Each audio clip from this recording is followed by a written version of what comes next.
everybody. Welcome to episode 122 of the Alexei podcast. The week of, it's Thursday, the 16th of April now. And things have paused slightly in the Gulf of Hummus. Right, yeah.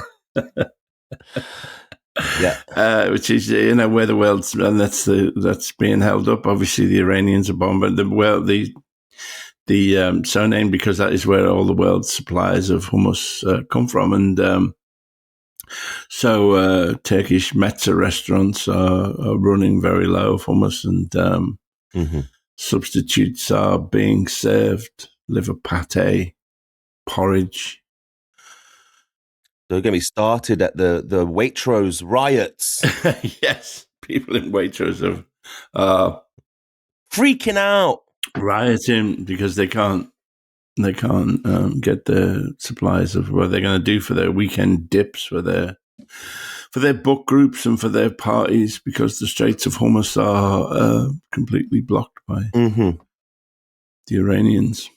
I did a shop at Morrison's the other day. How often do you do a Morrison's shop? No, used to have a very nice branch up in Camden Town with vast amount of parking.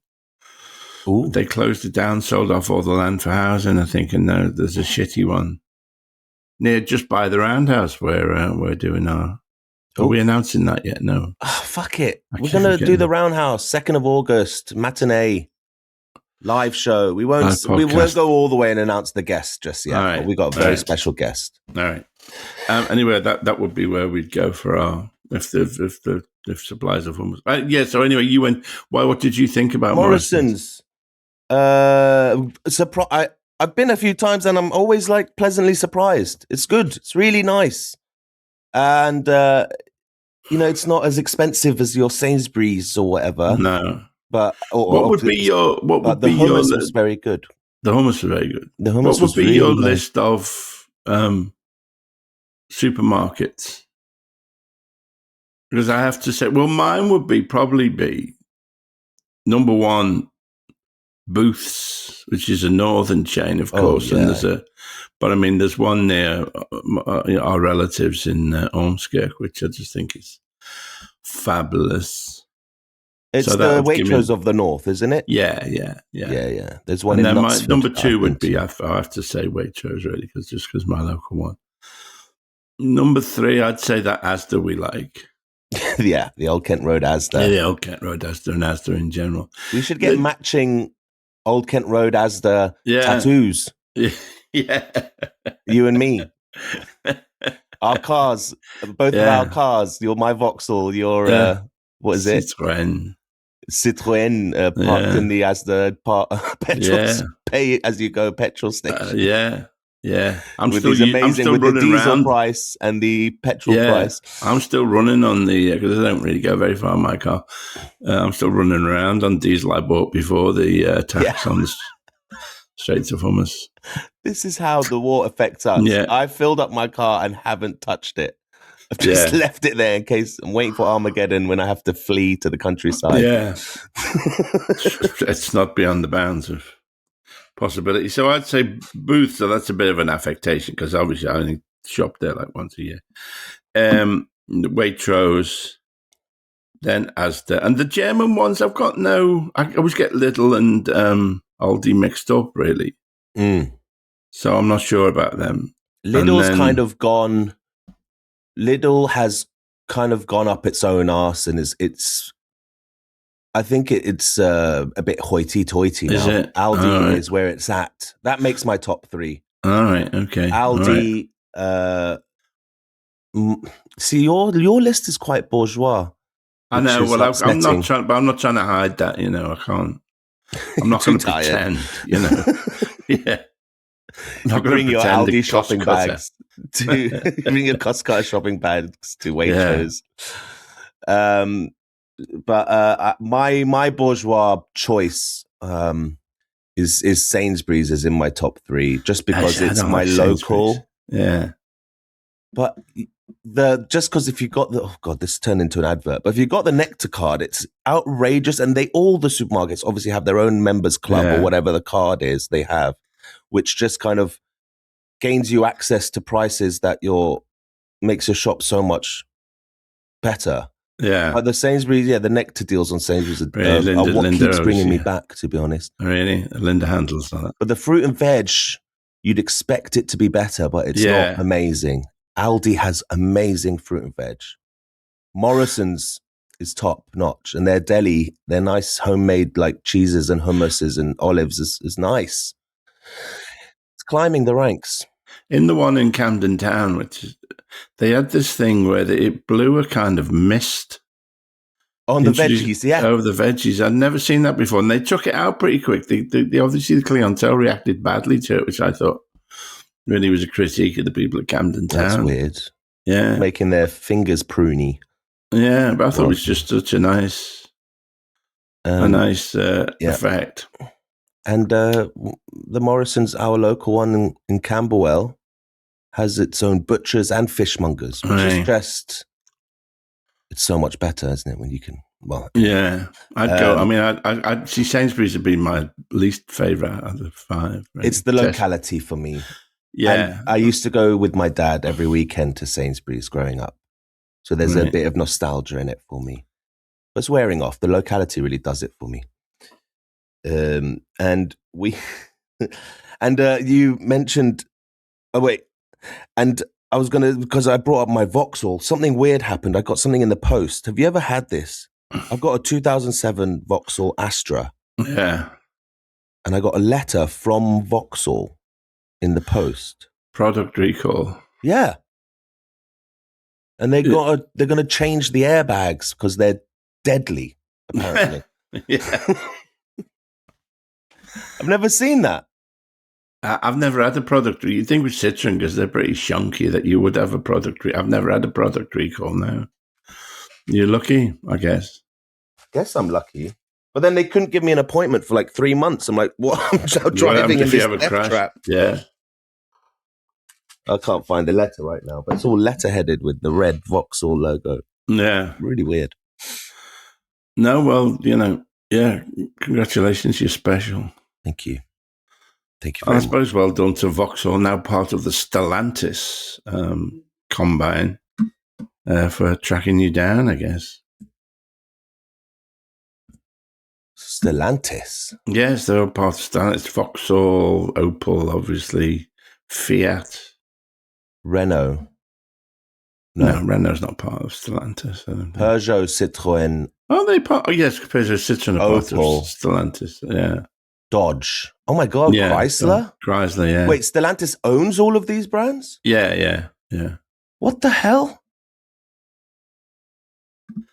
There is just like 4 companies in the world, isn't there? Well, yeah, certainly motoring. There's a lot less than you think. And they built. I mean, the cars have different bodies, but they're all built on the same platforms now. So your Vauxhall will be the same as a Peugeot or Citroën. It's the old motoring correspondent in me coming out. Alfa Romeo, Fiat. Did anybody hear me on BH on Sunday morning? Lots of people did. Oh, right, because I reheated some of the conversation we'd had on the podcast. What's BH? It's a program that runs between 9 and 10 on Radio 4 on a Sunday morning. It's generally hosted by Paddy O'Connell, but it wasn't. He was having a week off or something. What does BH stand for? Broadcasting House. And that's also the name of the show? Yes. And, okay, how come you got invited? What was I don't know. I used to do it regularly. Is it just like a casual talking thing? You review the papers. In the last 15 minutes, you review the papers. Well, Helen messaged us on Instagram. Follow us at alexeisaylepod. Hi, I just wanted to say that I was listening to Alexei yesterday on Radio 4. I think the world this weekend. Well, no, it was BH. Okay. Yeah. And it's the first time I've ever heard anyone on air articulate my views on the space mission. It was very encouraging to hear this and feel that my views might be shared by other people. Thank you also for quoting Whitey on the moon, which I had not come across before. I find it baffling that more people don't share this point of view. it's good to have a counterpoint to the wall-to-wall space exploration obsession that the media has had over the latest mission. Thanks, Helen. Well, I think there is much more anti-astronautism than it's just one of those positions you're supposed to. It's a given within our kind of media that everybody loves space travel, right? And sort of views that contradict that of a kind of, not allowed, really. And did you also talk on Palestine, Lebanon? I didn't really. I didn't get a chance to. I did have a story. I mean, you actually get very little time. There's three of you. The other one was Peter Hitchens, actually a right-wing Daily Mail columnist, but somebody who I often agree with, and a much better person than his dickhead brother, Christopher, late brother. And the other one was actually the daughter of a friend of mine, Anna Czersinski. Actually, I didn't realize until afterwards, but daughter of the late Andrei Czersinski. And so, but you don't really have enough time. I did have a Israel, about Israel obliterating villages, and I did have a story lined up, but we never got to it really. So, okay. Well, people seem pleased that you were on there, and voicing, the opinions of our side. Yeah, no, it was interesting because the last time I did it was years ago. I mean, it was before the genocide, really, and I thought I was on some kind of blacklist, because of, but there's a nice researcher called Natasha who'd emailed me a few times WhatsApp me a few times about whether I wanted to come on. I hadn't been able to do it, and then finally I could do that date last Sunday, and so maybe they'll have me back a few more times. Fingers crossed. Well done, comrade. Oh, thank you. Bringing the fight to the front lines. So even our supreme leader isn't afraid to lead the charge into battle. Legacy media. Yeah, it was nice. It was nice. I was talking. Our supermarket conversation reminded me of. I was talking to my landlord the other day. We were talking about the war, and him and his wife have been like prepping. Right. They've lined their windows with bomb film stuff, the plastic film that stops your glass from shattering into your living room. They've stocked up on all the cans, and they have go bags in their cupboards. And I was shocked. And I was sitting there. I really wanted to have fun with this premise and take the piss a little bit, but it's my landlord, and I was just in shock hearing this because it's such an alien concept. But then, are they? What do you think, Alexei? Are they smart? What do you think, or are they being? I think it's worth. Not the blast protection really, but the stocking up. I remember me and Linda had a conversation years ago, and I hadn't really thought it through about what we'd stock up on. So, Linda, what was it I was going to stock up on? What? Remember we had that conversation about what was dough, yeah. was all it was tin tuna or kidney bit dough. Yeah, I thought. All right, Homer. I was going to stock up on dough. Yeah, I don't know. I hadn't thought it through really because it's not. I thought dough being the sort of ground zero of bread, as it were, that somehow you could keep it forever and then bake loaves as and when you needed them. Stock up on fucking flour. Well, flour would, that would make more sense. Dough goes off. I hadn't thought it through. I think it was tin kidney. I don't know, kidney beans and dough. I think was what I was planning to stock up on. Yeah, which didn't. When was this? This was just quite a few years ago. We were just having a conversation about But we have. I mean, we have quite a lot. We have quite a lot of stuff in the cupboards. I think I'd be living on, stuff like hampers you get sent at Christmas and stuff. Well, I get sent anyway. You probably don't. So I'll be living on like Fortnum and Mason's Dayton ginger chutney. You'd be down to that by about week 2. I think I'll probably get all anxious and eat everything right away. But yeah, I think it makes sense to, have a stock up on comestibles. I don't think there's any harm to it, is there? No. I just wish I had got the space. I'm in a tiny 1-bed. Yeah, I wish if I had a larder, I'd have loads of tins in there. Obviously, yeah, yeah, and a big sack of flour and all that. But I mean, if the balloon goes up, you should fill the bath and obviously every receptacle with water before the water goes off. Oh, would be a tip there. Yeah. Oh yeah, they also told me they put hydrogen peroxide in their water before drinking it.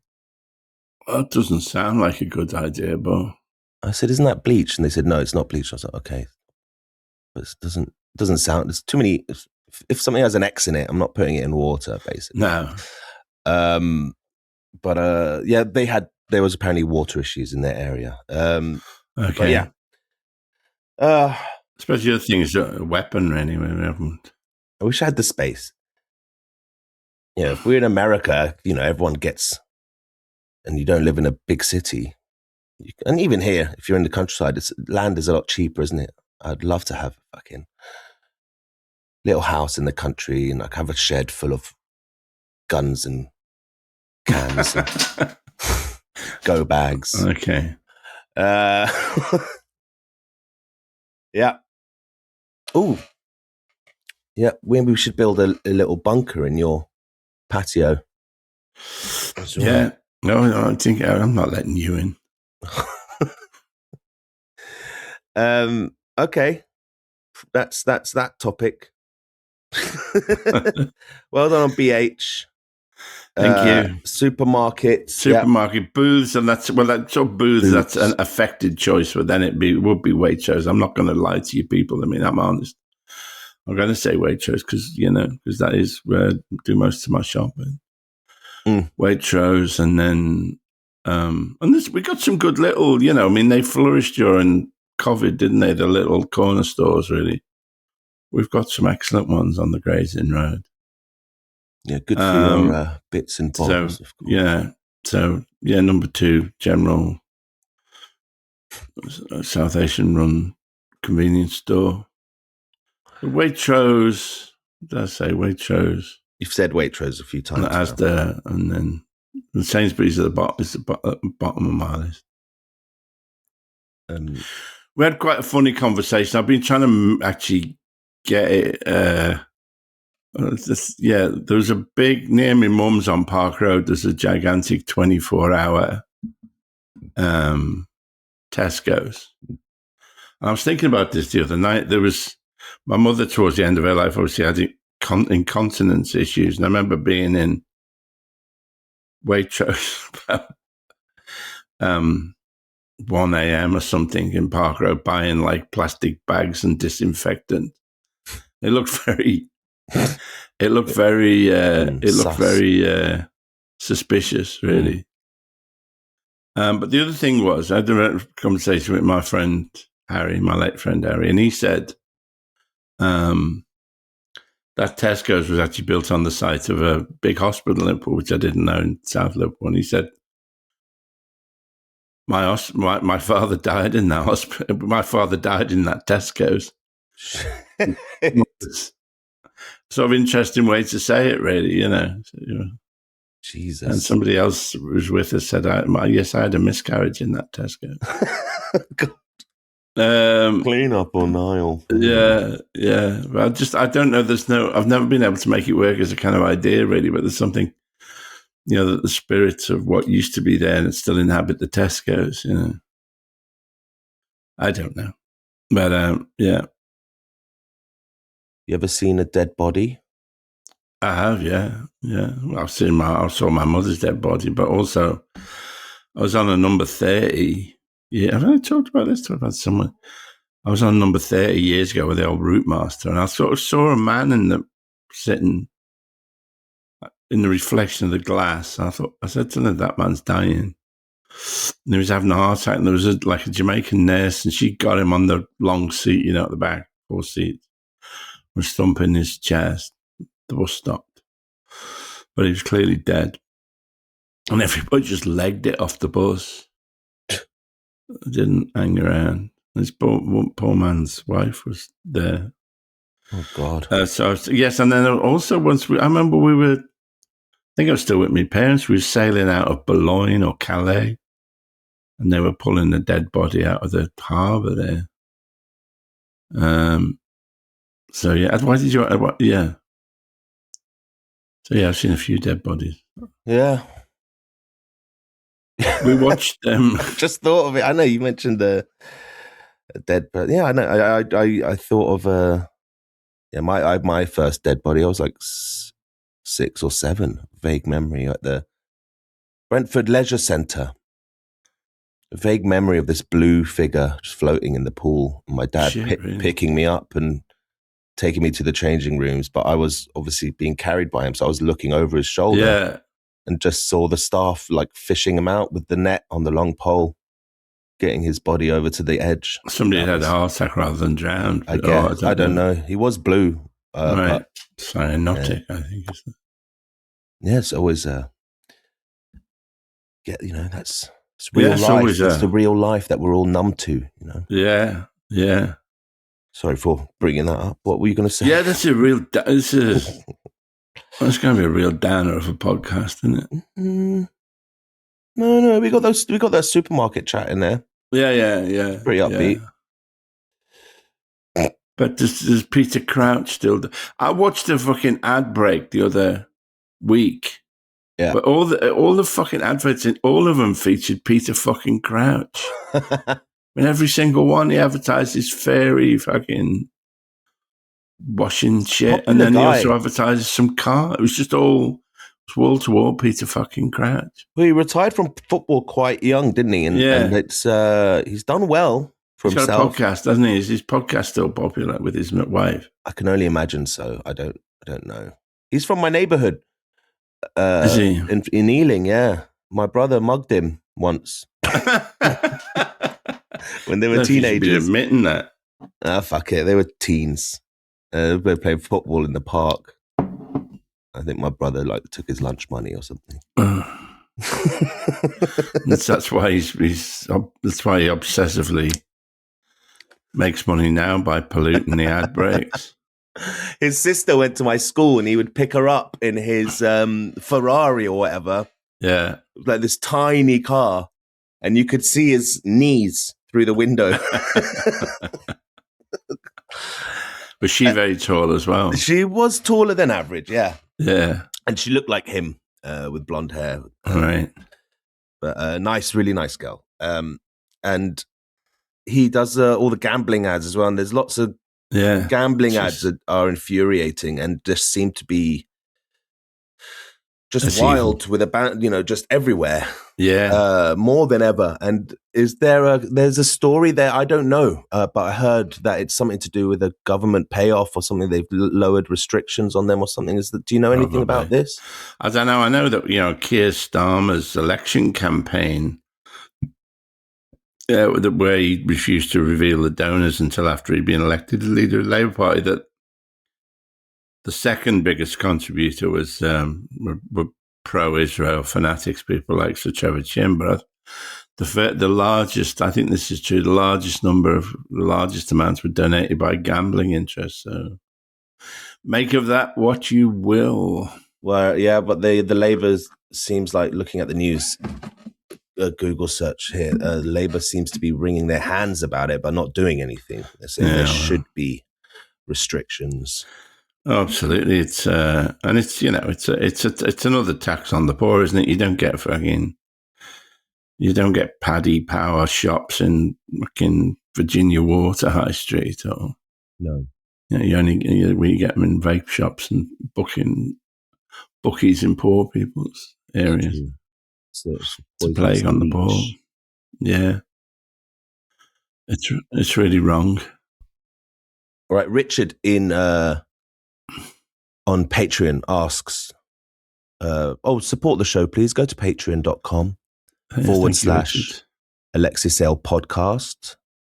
That's patreon.com / alexeisaylepodcast. Chuck us a couple of quid a month. You can join the chat groups there. You'll be, I'll see your questions first. And you get to watch the video episodes of this podcast and Alexei Reacts every week, which we're going to record as soon as we're done here, where Alexei reacts to stuff he's done in the past.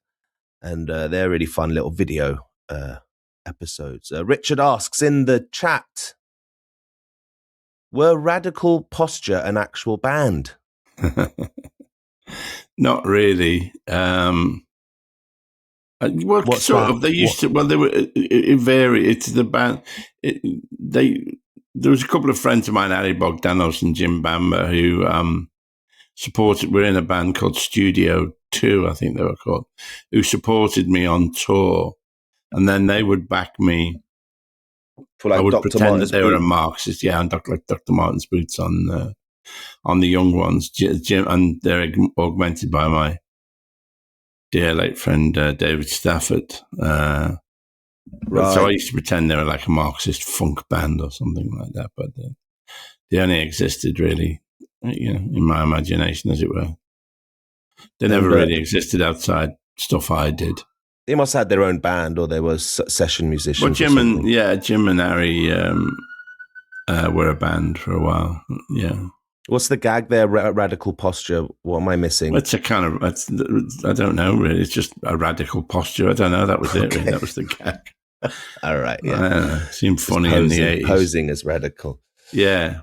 He also asks, do you remember your split-second appearance in the video of the Fun Boy 3's The Telephone Always Rings? The Fun Boy 3? Yeah, I think...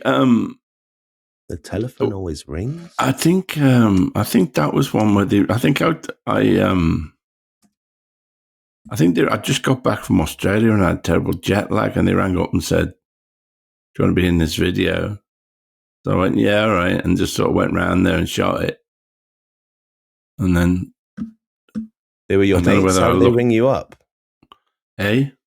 They were your mates? I can't remember who rang me up, but it was... Okay. I remember it being... I remember not talk. I just remember going in there and doing some stuff, but not really talk. I don't remember talk. I thought it was Bananarama, actually, but unless I'm in the Bananarama video as well. I was kind of like just sort of twatted about and then left. I didn't really get to chat to anyone. I was a big admirer of Terry Hall, obviously. I don't remember talking to anybody, really. I'm scanning through the video. You've yet to show up. They're kind of like a ska reggae act. Yeah, they were great. This song is, anyway. Who's Terry Hall, did you say? Yeah. Oh, there you are. What am I doing? So far, you've just waved at someone. They're doing like a party in their living room, singing, and everyone's dancing to the song. Oh, there you are as well. You're dancing. You're doing your old head shaky dance. And the first thing you do is like you wave across the room like you've just arrived at the party. Yeah. And I think we're approaching the end of the video now. That might be it. Just two shots. Are you in the wide? You must be in the wide shot here. I guess. It all seemed a bit pointless. At the time, no, they were brilliant.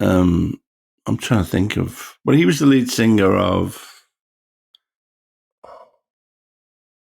Was he the Specials? Yeah, he was, this town coming like a ghost town. That was terrible. Way. And then he formed the Fun Boy 3 with a couple of the other guys at the Specials, I think. And they were just... I can't think of the hits now, but they had some amazing songs. Oh, there's one to look up then. New wave pop band between 1981 and 83. Terry Hall, Neville Staple, and Linval Golding after they left the Specials. Left the Specials, right? Yeah. Ah, okay, that changes everything. They've got credentials. Yes, absolutely. Okay, and Richard also... oh, no, that was it. The third question we've covered on this podcast. James, there's been lots of Vic and Bob chat regarding your shocking statements on Vic and Bob last week. James asks, I wonder if Alexei and Talal thanks for including me, have seen Catterick. I feel like they tried something different and got slapped down for it. So you were kind of, to reiterate last week, you were like, you were asked, what do you think of Vic and Bob? Because they also have Dadaist kind of roots. You know, there was a connection there. And you brought up how they irked you at the time. It was a poisonous jealousy because they were successful and your career was in decline.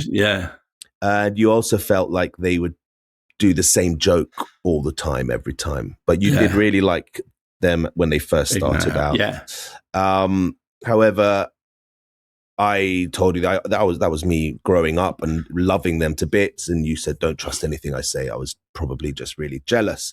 But yes, so James says, you know, they did make a sitcom, or it's kind of, it was like a drama comedy thing called Catterick.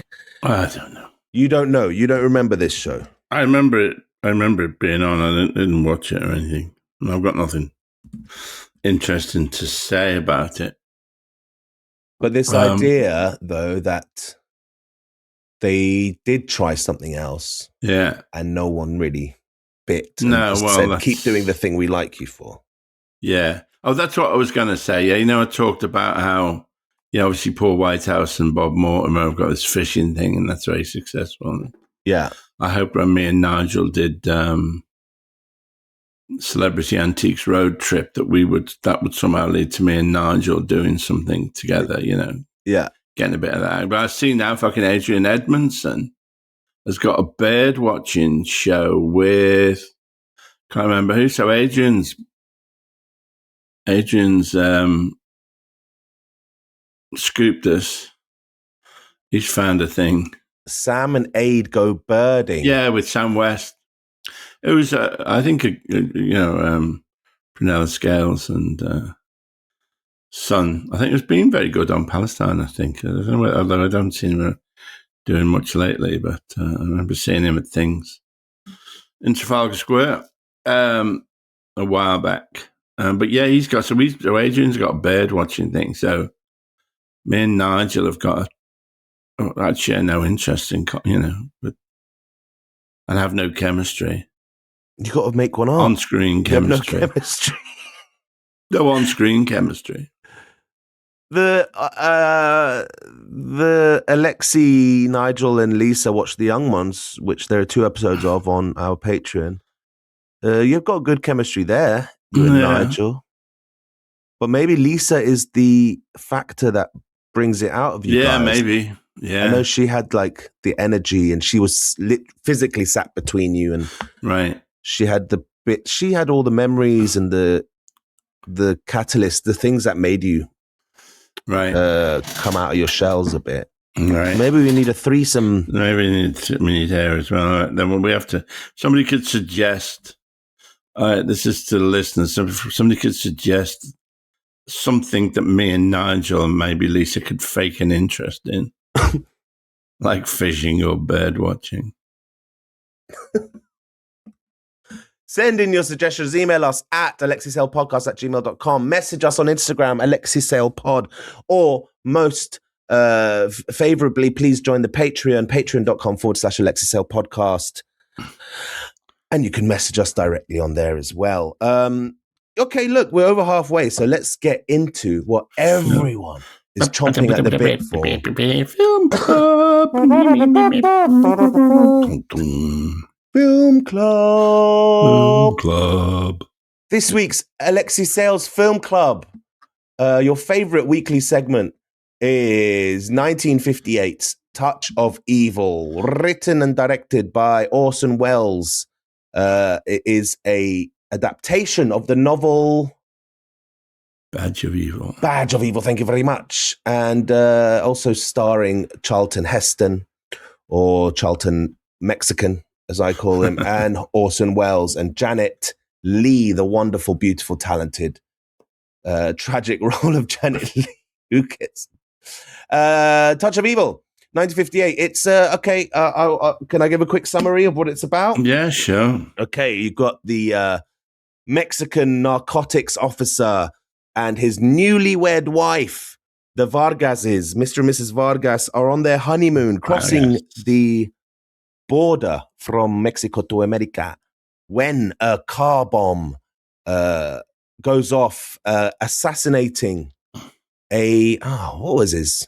What do you think his job was, this guy? The Lineker, was he a property Lineker. Developer or something? I can't remember now. A rich man and his young sugar baby get blown up in a car. And so Vargas gets embroiled and tied up into this case when he's on the scene when it happens. And this famous Mexico City detective, Captain Hank Quinlan, shows up on the scene, played by Orson Welles. And he's got this instinct that everyone he's famed for. His gammy leg quivers whenever he has an instinct, a hunch. And he seems to always be right. And this leads them off onto a romp around the Mexico-US border, dealing with gangsters, drug dealers, and prostitutes. And there's themes of corruption in the police, racism, drug use. And in the end, well, that's it, really. I didn't have it written down, this synopsis, as you could probably tell. No, it was a reasonable summation. Pretty good, huh? Yeah, so I was prompted to suggest this by watching that. And there's a second half, which we haven't watched, an exhaustive, I think it's Arena documentary on Orson Welles, which was actually made me like him a lot more, because I always thought he was a kind of difficult character, really. But he seems very self-deprecating. He obviously had a kind of fascinating career in a way, in that he started off really, really a big star when he was quite young, and obviously made Citizen Kane, which is considered one of the 5 or 10 greatest movies of all time by people who pronounce on these things. But then kind of either through self-sabotage or whatever, really got kind of his career then kind of stalled. He had a project, Chimes at Midnight, which was a film which he kind of shot over like 20 years or stuff. So all the actors get older and the locations change, and a scene might start off in a kind of hammam, in a bath in Morocco, and then end then might suddenly be in a kind of catacomb in Turin, and then be in a Tesco in Liverpool. Yeah, exactly. A bedsit in Cheshire.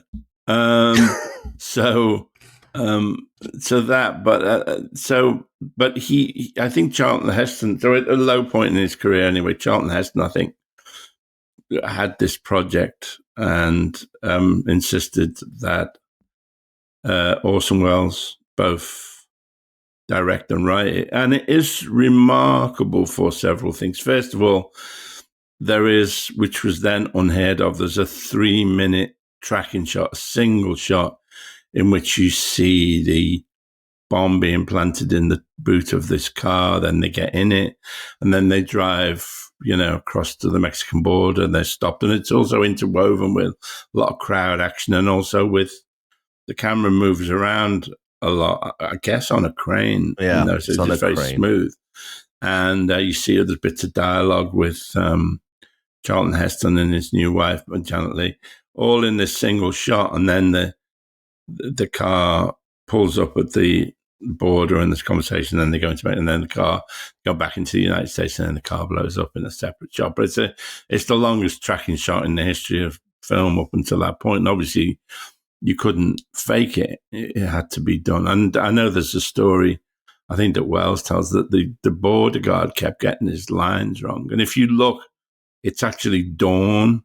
You can see the sun coming up when they finally got a shot. He just said to him, say whatever you want, just make sure they go through. So I think it took all night, but it's actually dawn when That shot is, but it's extraordinary. And then there's some other extraordinary shots, just amazingly. There's a scene where they're just driving an open top car, and again, it's like a crane shot, but they're just kind of hurtling through these back alleys. Yeah, and the camera's shaking. Yeah, but moving just ahead of them, and it's utterly unique. Nothing like, and obviously lots of kind of a kind of heavy stark lighting that Wells was very proud of, and used, and kind of off tilter, sort of not, the camera's kind of tilted. There's a lot of that stuff. And then the performance, I mean, his performance as Hank Quinlan, the detective, it's very unflattering. He's fat and wheezy and a drunk. And it's a very compelling, and there is the version that we get to see is not bad, but I think there probably is there's a more interesting film, because the studio butchered, I think, the cut that we get to see if we rent it from a streamer. But it's still a very complex, Hank Quinlan's a very complex character. And of course, there's Marlene Dietrich in a kind of cameo as a kind of brothel owner, who has the final line, And he was some kind of a man. He was some kind of a man, yeah. What does it matter what you say about people? Yeah. It's just an extraordinary film. I think it was actually filmed in Dublin for Mexico. I think it is Venice Beach. Oh. In Los Angeles, I think. That kind of weird Italianate architecture. And obviously the border then, I guess, they just sort of walk between. There's just a hut, really, with some very casual military piece. They just walk between. There's also one of my favorite kind of subplots. There's an actor called Dennis Weaver in it, and Dennis Weaver was he was had a TV series I think called Gunsmoke, which he played Marshall Dillon, which was a big hit on TV in the 50s. Well, I'm a Bonanza man myself, but he also Dennis Weaver also stars in the first film that Steven Spielberg directed, which is a movie called Duel. In fact, we could also watch that. And I remember it was made as a telly movie, but it was so remarkable. And Spielberg was, I don't know if he was even 20 when he directed it. It is based on a Richard Matheson science fiction short story about this man who is menaced for no reason by this kind of truck that just. Dennis Weaver plays the guy, the salesman, and it's. I remember we didn't know who Spielberg was as anything. I remember we saw it or we'd heard about it or something. I went to see it in the cinema. It's a truly remarkable film for I've heard good things about this Duel film. Duel, yeah, it's really interesting. So but this Dennis Weaver, man, he was like the ham of the movie. He was overacting. Linda said that's what Linda said. Such a weird character. He was the night manager of the motel. Yeah, I always think that Janet Leigh ends up getting having her own little side adventure. She's stuck in this motel on her own in the honeymoon. But this guy clearly is like mentally disturbed or something, but is just so over-egging it. That's what Linda said. I don't mind his performance, but it is very, very over the top. It's comical, but when he's doing scenes with Heston, it's very, very... and when he's doing scenes with Janet and they're side by side, it's so evident. Like it's like he's in a different film. I guess he's been told to do that, but it stinks in here. That's always... I still think that to myself, but it stinks in here. She stayed here. And over-egging it too were the drug heads. This guy who'd like done a bit of weed, or I guess they said mainlining, but I don't think he was on heroin in that scene. I think it was like Reefer Madness time, wasn't it? And these guys, these potheads were acting insane. Yeah. And just vibrating and unable to be still. Which is the opposite of what weed does to you. It makes you very still. But this guy's just jumping like that, which I found hilarious. And just to go back to that opening shot, I just have to note, I have to commend how, even by today's standards, that I'm sure set the bar for tracking shots because it tells so much story, and so much story is told through the movement of the camera. Yeah, exactly. And not just by words. And from the very first frame, which is the close-up on the bomb and the guy setting the timer, it's perfection. And the way it weaves and moves so smoothly is really technically impressive, but brings your attention to different elements of the story in perfect timing. And it's just, it is mind-blowing. And the lighting, you mentioned it was the dawn was, I noticed that the dawn, it was sunrise. But I also noticed throughout the film, several shots were shot day for night, they call it. So they obviously shot it during the day and then added a filter to make it look like night, even though you can see like the reflection of the sun on the car bonnet and stuff like that. Yeah. So I wonder if there was a matter of logistics there as well. Why they it was did a lot shot of that. very much on a shoestring, I think. So right, and shooting at night is difficult and expensive, isn't it? Yeah. Can we talk about Charlton's brown face a little bit? Yeah, that is. That's the one kind of thing you have to ignore because it's a questionable choice. And Charlton was famously really right-wing dude, wasn't he? Yeah. So I found that odd that he's doing this shocking interracial relationship where the male is the foreign guy. That is so rare. Normally, if you have an interracial relationship in film and TV, even till today, it's so rare that the man is the ethnic person. It's always the woman. But here he's the district attorney, isn't he? I think in Mexico City or something. He's the chairman of the Pan American Narcotics Commission. Is what his job position is. Right. And he's an amazing performer in this. But his Spanish is very bad. I think his Spanish is very bad. Yeah. You speak better Spanish than him. Your accent is much better. Verdad. So what do you think about that? How do you see that as an issue? Does that break the reality of the film for you, seeing Charlton Heston? It does a little, I think. I mean, you just note it and then move on, I think. But it's obviously, it's of its time, the movie. So, well, that's a whole debate, isn't it? Applying the moral standards of today to things of the past. It's sort of it also plays into that conversation we had last week about whether you listen to Wagner or watch the films of Woody Allen or Kanye West, yeah.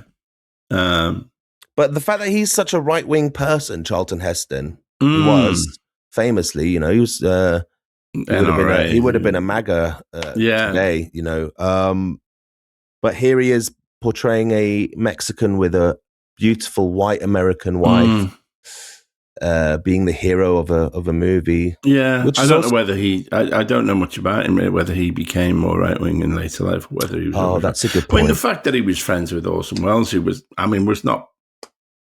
I mean, Wells never got caught up, I don't think, in the House American. I mean, he was never accused of communism or anything, although he would have been working at the time of McCarthy, I guess. As far as I know, he didn't fall foul of McCarthy, but he was, I would have thought he was politically a progressive, really.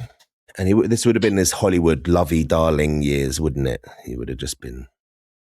Well, Charlton, yeah, he was a big star then, wasn't he? Massive.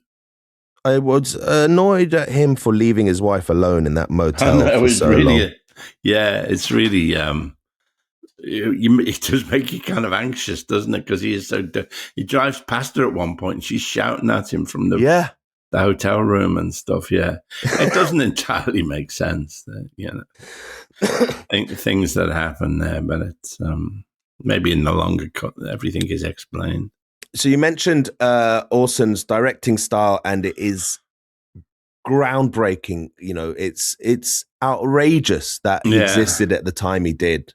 When I'm sure if you put other films of the time side by side with this, even films in this later in the 60s and stuff, the creativity of the camera shots, and you'd think it's needless. There's this fight scene he's having with Grandy when Orson Welles himself he's about to murder the gang Mexican leader. guy, Grandy. And Grandy's trying to escape out of a window. And Orson, all he's doing is crossing the room to approach him. And he's going to grab him from the window. Yeah. But they choose this shot, which is slightly at a Dutch angle, like you mentioned before. But also there's this low bit of the roof. There's this bit of the roof that comes down at an angle. And it forces the character to hunch over as he's coming towards the camera. And it just adds... There was no need for that. They could have shot a different part of the room. We could have had him just walking normally. But that little motion that he makes, because he's, like you said, he's so hideous. He's such an unflattering character. These big bags under his eyes. You can almost smell the alcohol coming off. But that choice, just to have him have to hunch over, which makes him lean towards makes it so much more menacing. Yeah. And shows you this angle of him. And shows you also that, because he's a disabled character. Yeah. But in this one scene, he overpowers and kills a man, and it shows you that he is still fearsome and strong and all that, and agile enough to know, dodge these obstacles. And I wrote down here, like, this movie is like a Coen Brothers movie. Yes. The dialogue is snappy. The bit players, characters who are in it for like one or two scenes, or even just have a couple of lines, they all have something interesting about them. Yes. These fun, quirky characters. Again, there's no need to do that. Any other film would just have Bill come in and say the line. Yeah. Orson's like, what can we make different about this guy? What makes him interesting? Even though he's got one or two lines. And that's a very Coen-esque thing. Well, they're Orson-esque, I guess. And some of the dialogue is overlapping even, and there's two different conversations. A lot of overlapping dialogue, yeah. And the scene will have two different conversations happening, and you as the viewer have to keep up with both. Yeah. In order to keep up with the story, because there's two storylines here that are hurtling towards each other, and you have to stay on top of it, and it just keeps you on your fucking toes. Yeah. And it's just, it's cliche to say, but incredibly ahead of his time, Orson Welles. And I like that he says, "I don't speak Mexican" to the Mexican guys, like. So these are deeply flawed characters. It's funny, isn't it? Because Orson Welles' career seemed to me to be an object lesson in a way, in how started out magnificently and then kind of petered out into self-parody, I think, towards the... Yeah. And it always seemed to me to be an object lesson, really, in how not to be, really, how not to... I don't know. I say I felt more sympathetic to him watching this Arena documentary about him, but I don't, it's there is, I don't know. There's a kind of director, particularly film directors, some who thrive on chaos. I always think Terry Gilliam is the epitome of that, and did often deliberately kind of almost sabotage their own productions. That always seemed to me to be an object lesson in how not to be, really, how to just turn up and do the work. You know what I mean? And I just, I was always sort of sad about Orson Welles' career in a way that he could have, if he, I don't know. You get these figures here, these artists where the art seems to just consume them, and themselves as a human matters less, and they destroy their bodies and they destroy their careers and reputations, but their art seems to have so much thought into it. Like I was saying, like every choice in this film, whether it's a light or a camera shot or a line of dialogue, everything seems to be a deliberate decision, a choice, an artistic choice. Yeah. And they create these amazing things, and they seem to be, even Terry Gilliam, there's stories about him not being really nice person to be around and stuff, and I don't think he's quite the artist that Orson Welles is. But yeah, it's tragic, isn't it? Especially when it's someone that's created so many things that you love, and then you see them treat themselves, make bad choices in their own lives. Yeah, and and in the end, I don't know. It's obviously the story. The studio re-edited The Magnificent Ambersons, which is his follow-up to Citizen Kane. The studio obviously re-edited this as well. So, I don't know, the job, I always think the job is to get the best, to not get yourself in that situation. Hollywood in the 1950s was not, it may be so difficult that a genius like him couldn't operate. So, but I kind of think to find yourself in that situation where the studio is re-editing your work is, you to a degree, your fault, I think. I don't know. I'd be interested to hear what the listeners think about this. What do we do? Do we have their reaction like next week, or do we?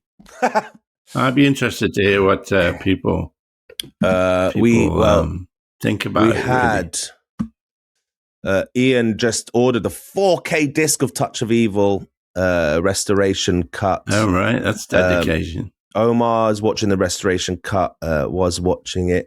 I had on Instagram someone say, great film. Alexei should take Akim Tamarov's part in the remake. That's the Grandy role. Someone thinks you should play Grandy in the remake of it.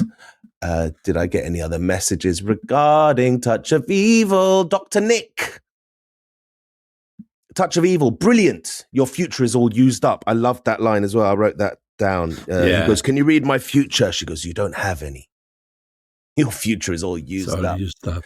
Despite Chuck Heston's Mexican face and the questionable prosthetics of Wells, this is a work of art. I guess maybe in the HD restorations, you can see the makeup a bit more on Orson Welles' face. But really, I didn't know. I thought he was just that fat, but he was plumped out. Was he? I couldn't see the version I watched. I couldn't see that.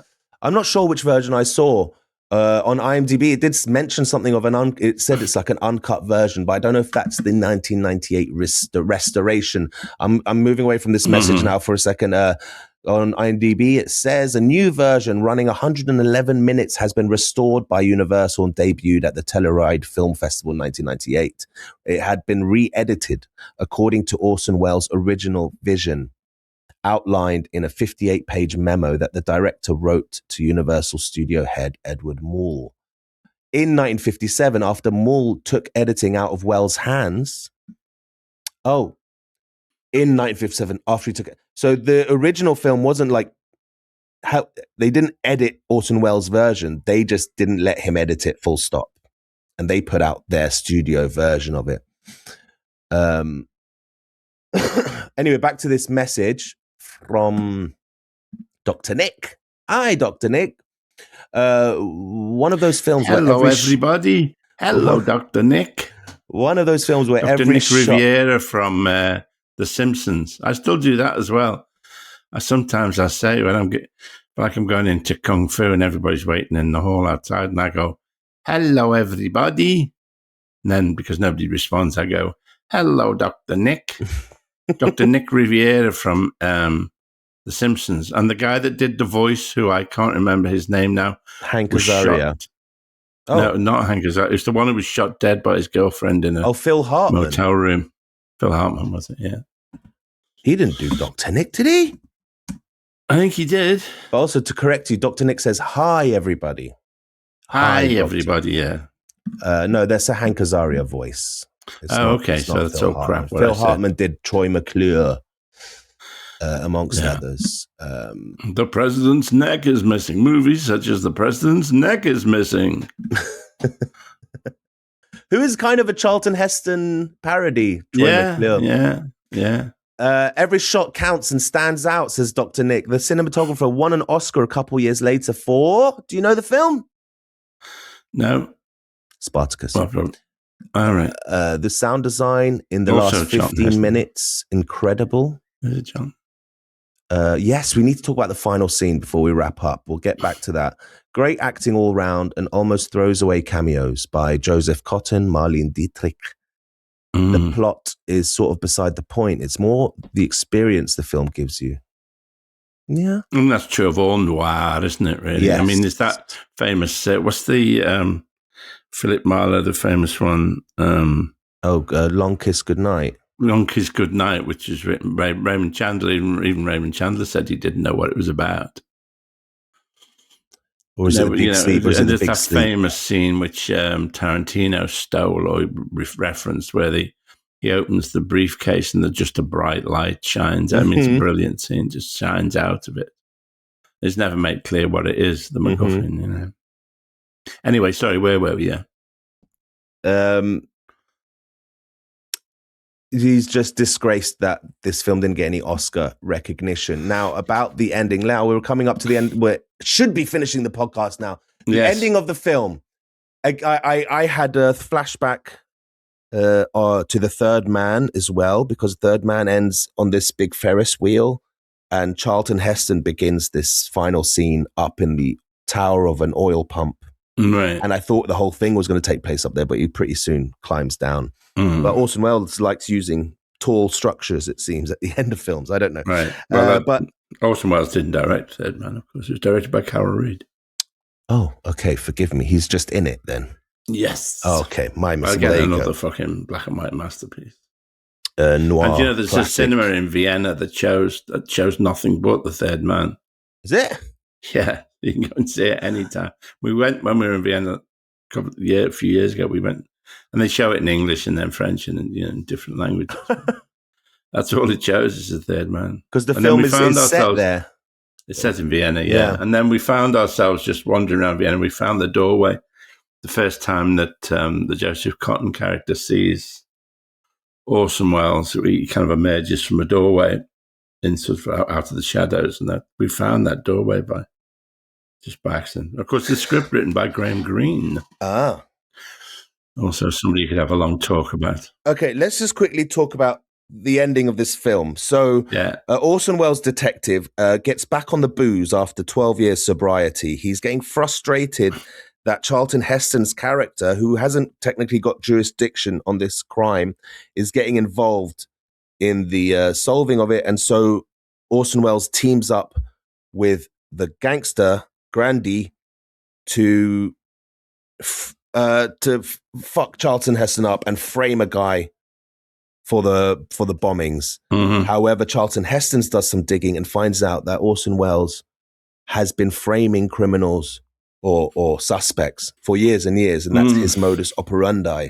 He hasn't got a hunch, a quivering knee hunch thing at all. He just plants evidence and frames people. Yeah. And so he gets Orson Welles' mate to wear a wire and try and get a confession out of Orson Welles. It leads to a bust up by a canal, leaving them both dead, not Charlton, Orson Welles and his mate.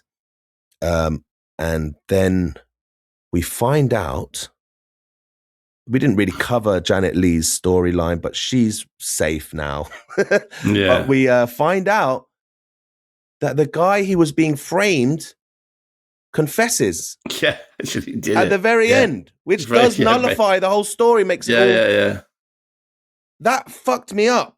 And I went back and watched the beginning scene, the opening shot, the tracking shot, and it is Sanchez holding the bomb at the beginning. All right.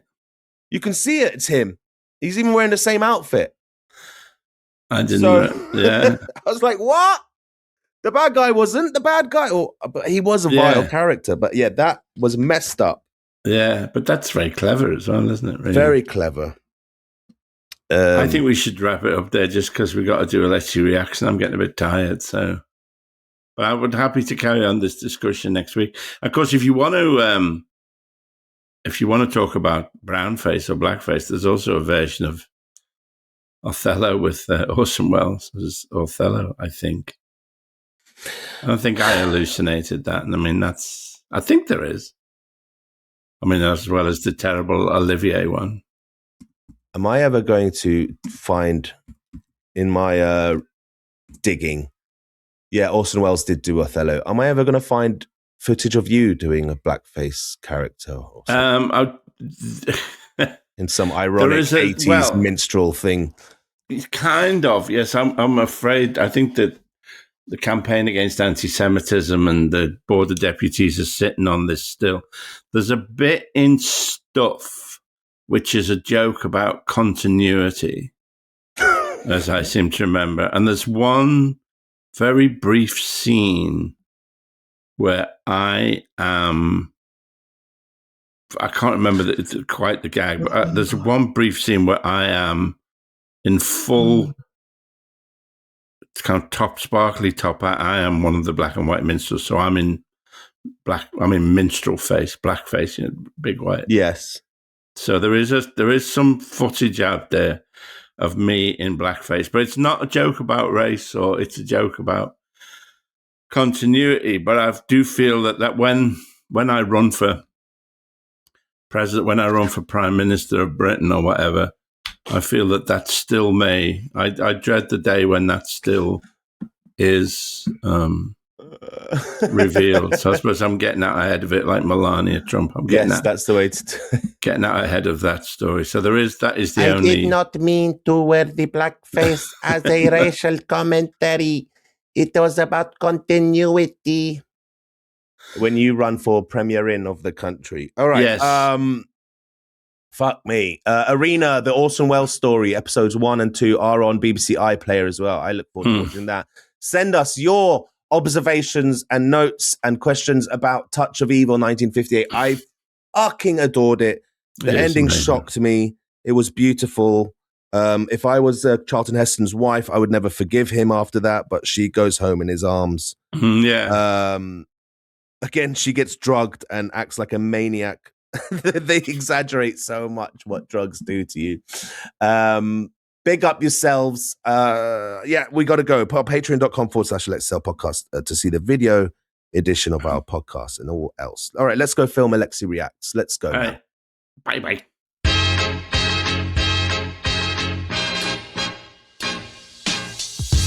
You've been listening to the Alexei and Talal Podcast. This show is produced and edited by Talal Karkouti. Music by Tarbush Records. Thanks to Audio Boom for hosting us. Please keep your emails coming in at alexeisaylepodcast@gmail.com. Goodbye.